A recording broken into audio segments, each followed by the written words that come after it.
Numbers 19. The Lord said to Moses and Aaron, "This is a requirement of the law that the Lord had commanded. Tell the Israelites to bring you a red heifer without defect and blemish that has never been under a yoke. Give it to Eleazar the priest. It is to be taken outside the camp and slaughtered in his presence.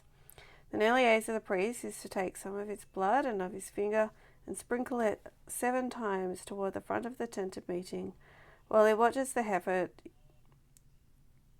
is to be burnt, its hide, flesh, and intestines.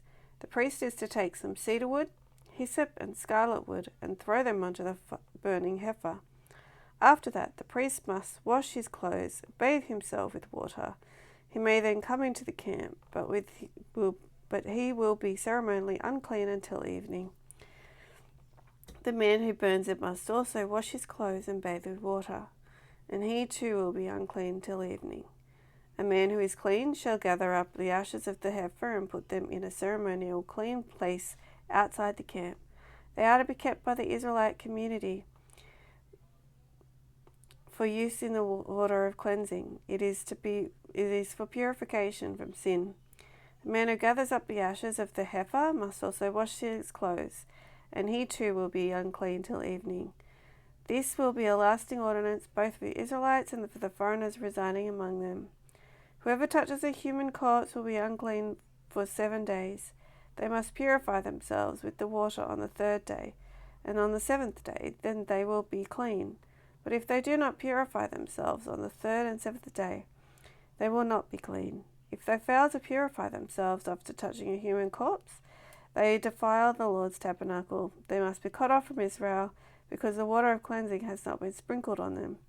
They are unclean, their uncleanliness remains on them. This is the law that applies when a person dies in a tent.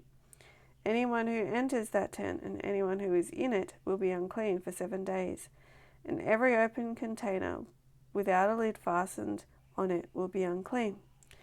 Anyone who out in the open who touches someone who has been killed with a sword, or someone who has died a natural death, or anyone who touches a human bone or a grave will be unclean for 7 days. For the unclean person puts some ashes from the burnt purification offering into a jar and pour fresh water over them. Then a man who is ceremonially clean is to take some hyssop, dip it in the water, and sprinkle the tent and all the furnishings, and the people who were there.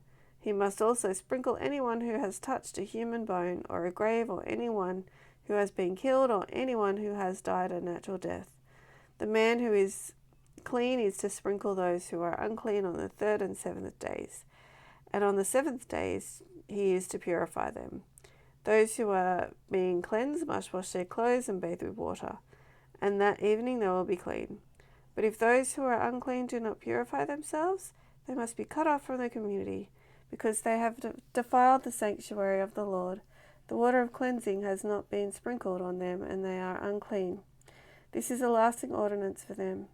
The man who sprinkles the water of cleansing must also wash his clothes, and anyone who touches the water of the cleansing will be unclean till evening.